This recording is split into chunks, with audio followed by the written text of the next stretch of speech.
Welcome, ladies and gentlemen, and here we are today for a quick live com to talk about the Montreal Canadiens off-season success story, I guess we can call it. In the background, we've got our Montreal Canadiens facing off against the Pittsburgh Penguins. It's kind of really just there in the background. I'm going to try to leave it out of the commentary, but if it interferes, it interferes. I may just say quick things about it, but that'll be it. So we're gonna start. We're gonna start off by saying, "Wow, what an off season so far!" Eh? We're gonna go to the draft. And we're going to talk right away about how we picked up Andrew Shaw, ladies and gentlemen. That's huge, right? Andrew Shaw. We managed to give up Eller in the process. I got to say that I can't say I hate it. I actually, quite frankly, really like it, and as a bad penalty by me. Point being, I really like the Andrew Shaw acquisition. I think, from a much needed role, I believe that we needed that next level, grindy type player.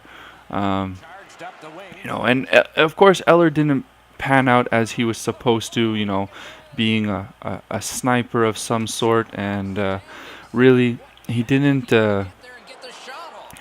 live up to the expectation of when we gave away Halak for him. I personally, I don't think Eller was worth what we gave up when we gave up Halak. But again, this is all my opinion, okay? Remember that this is my opinion. But when it comes to Shaw, giving up 2 draft picks and getting 2 draft picks back for Eller, it's basically saying we traded Shaw for Eller without actually having traded Shaw for Eller. Of course, it's it is what it is. Shaw, he's got some good numbers over his 5 seasons with the Chicago Blackhawks. Of course, they're only as good as a depth guy can get, right? You've got a season where he's got close to 40 points, and you've got another season he's got 30 points. So, he'll get you 25, 30 points. That's what I expect from Shaw, but I expect from him really to be more of a distraction, kind of like Gallagher. He's going to go to the front of the net, and he's going to be in those positions. And that's what I want to see from Shaw. I want to see him alleviate the load off of Gallagher. And I think it's much deserved. Gallagher over time has, put his blood, his sweat, and soul into our Montreal Canadiens. And I think it's time, someone else gives him a hand.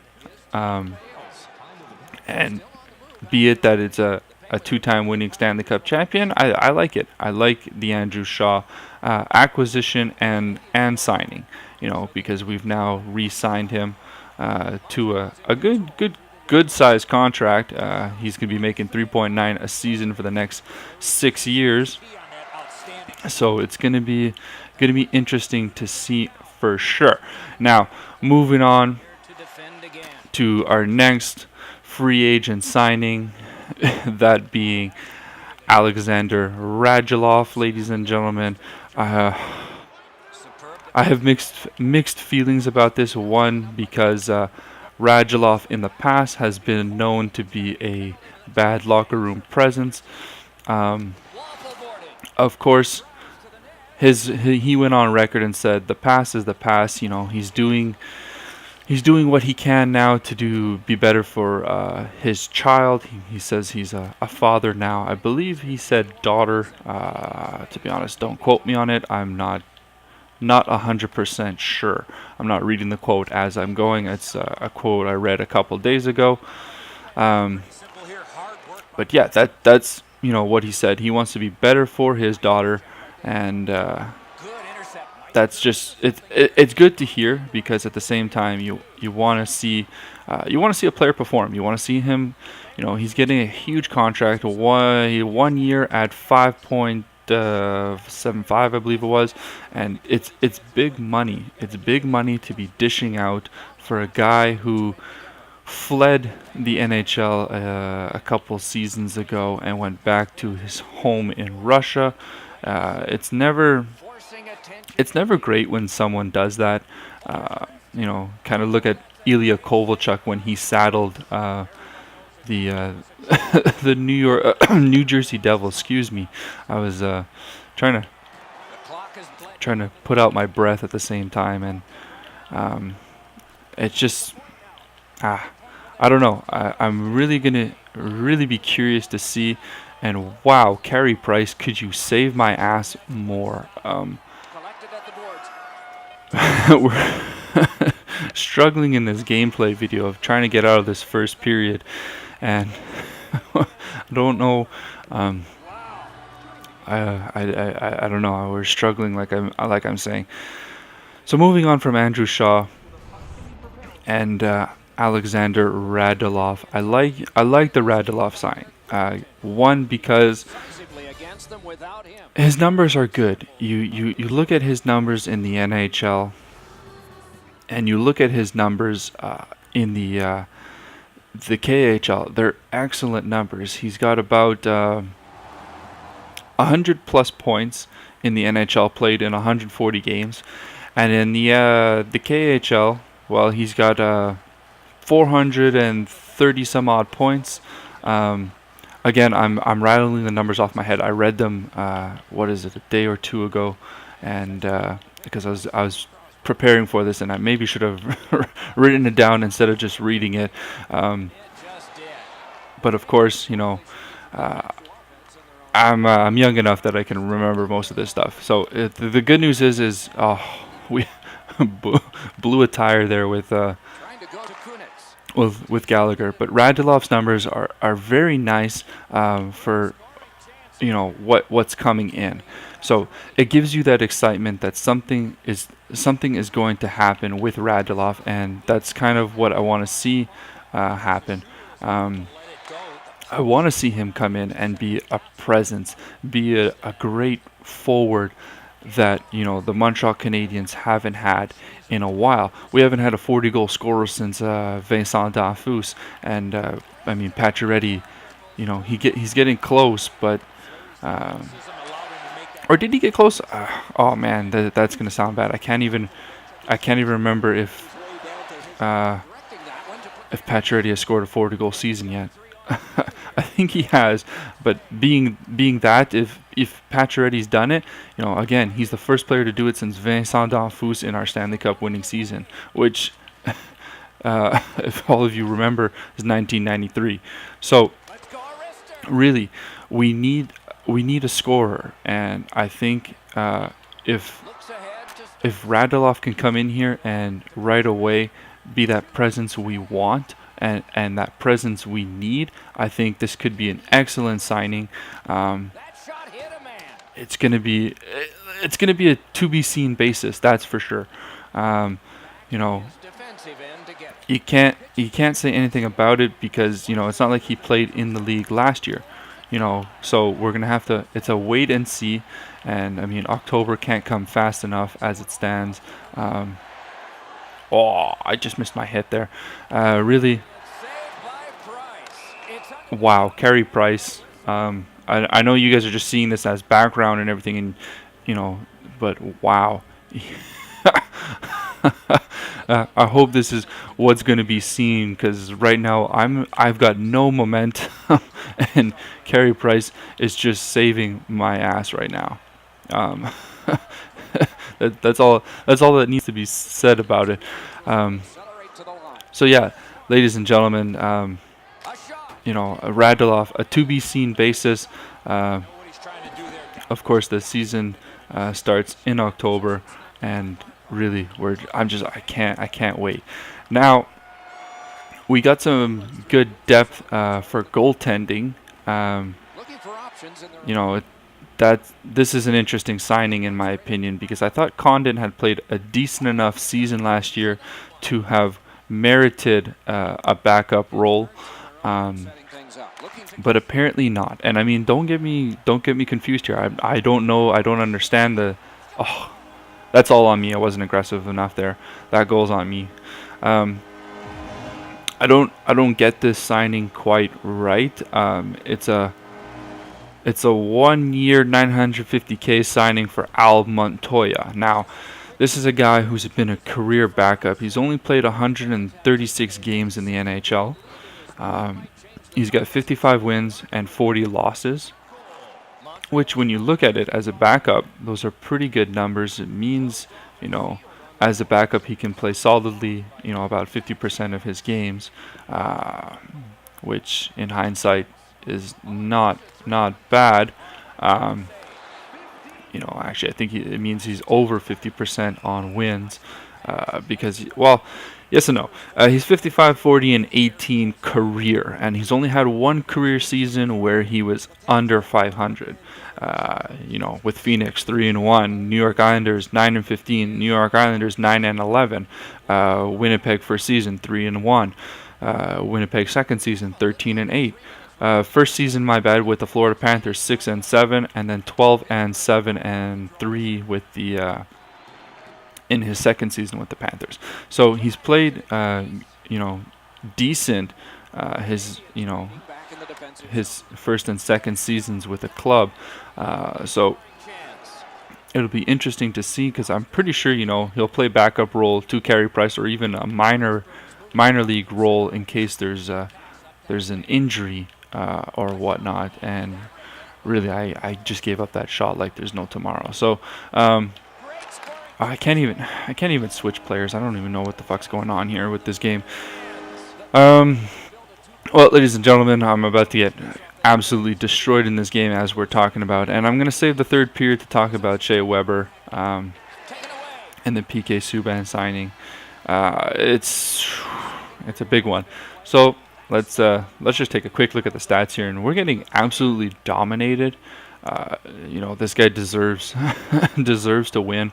I don't know. I could buckle down and concentrate, but I want to talk about the Shea Weber, PK Subban, the trade, the 1-for-1 trade that has the whole town calling for Bergevin's head. And where am I going with Subban there? Like, my bad, ladies and gentlemen. I'm trying to give you an interesting content at the same time as I'm doing my live comm. And wow, am I playing piss poor right now? I can't even knock Sidney Crosby off the puck. Oh, wow. Okay, well, ladies and gentlemen, let's forget this whole gameplay. I'm just gonna, play it in the background. Really, it is what it is. Okay, so Shea Weber, excellent signing. Really, I'm happy. I'm happy to have him. I'm happy he's with the team. Honestly, from a character standpoint, PK Subban, yes, he was charismatic. Yes, he did great things in the community. But what people don't understand is that every single player does things like that, and it didn't get as much media coverage because, I mean, it was just the whole thing was, oh, he came out and he donated $10 million. But what people forget is that it's over a 7-year period of time. Guess what? Over 7 years, everyone does community service. I mean, sure, it's a lot of money, and I'm not knocking it at all. That's not at all what this is. But I just want to say that to the people who think, hey, he shouldn't have been traded because he does community service, get over yourself. Every single NHL player does community service, and it's not, most of them do it as a team. A lot of times, the entire team goes to the children's hospital. I mean, anyways, I'm not going to get heated about this. It's just my opinion that shouldn't be considered a factor as to why he was moved. Quite personally, he was moved because he was a bad locker room teammate. And guess what? I only have newspaper clippings and whatnot to show this as evidence. I was never in the locker room, but guys, they'll come out and say, and of course there's the guys who will say, oh no, he wasn't a bad locker room cancer, but those guys will say that just so that they're not looked at badly. But there's other guys who have no problem sharing their opinion, and those are the guys that they have the right character. Those are your leaders that they can talk about it, and really, that's why I like Pacioretty. I know, that fucker. Let's go, Rister. He got his pad on it. The Penguins carrying it in their own end. That one fired down the defense. Yeah, I think overall we've now acquired a great leader in Shea Weber. And yes, he's not going to put up great points, but he has that slap shot that we've all seen at the All-Star game work in his favor, and it's like it's like PK Subban's. PK Subban's wasn't even as hard. You give Shea Weber a chance on the power play, he's going to smoke one just like PK Subban. Sure, he may not score and be as quick and flashy as Subban, but guess what? I prefer Weber defensively than PK Subban's offense, because the offense is supposed to be done by the offense. That's what they're there for, right? Sure, it's always nice to have a Carlson or something like that who can score yet every now and then. But at the end of the day, I'd much rather have Shea Weber, who's defensive mind, who's power to hit people, and get into those corners and be gritty and whatnot on defense. It's gonna be excellent in my opinion, and I'm looking forward to it. I'm looking forward to having Shea Weber man the defensive end, and at the same time, you've got Markov, who's an offensive defenseman. You've now got Weber, who's a defensive defenseman. It's going to give Markov another chance to show up his offensive prowess, and it's going to give him that ability to play his game. Whereas when you had him paired with Subban, you had to watch him, you had to cover him because of his defensive blunders and his ability to just want to skate up with the puck. And yes, I get it, he's quick, I get it, he had good hands, but it's not what a defenseman is supposed to do. And I'm sure I may sound traditional here, but it's just my opinion that I prefer a guy when you're supposed to be playing defense, he plays defense. It's just my opinion, and I get it. The game is two-way now. There's a lot of two-way forwards, a lot of two-way defensemen. Subban being gone, I'm not heartbroken. I'm honestly not heartbroken. I'm happy. I'm sure, it first happened, I was confused as hell, but hey, these things happen. Hockey is a business at the end of the day, and when it doesn't work, you sever ties and you bring in a piece that could potentially work. And of course, it's not saying Weber will. We have no idea. It's going to be his first year. He was the captain of the Nashville Predators, a loved teammate. I don't know. I think he's a perfect fit here in Montreal. And we're gonna have to wait and see. So, ladies and gentlemen, what I'd love to hear is your opinions. I want to know what you think of our Montreal Canadiens. I know some of you are not Montreal Canadiens fans, but if you want to talk in the comment section about your team, feel free. Please leave me your comments. I want to talk hockey. That's what I love to do. I have no problem talking hockey. That's what we're here for.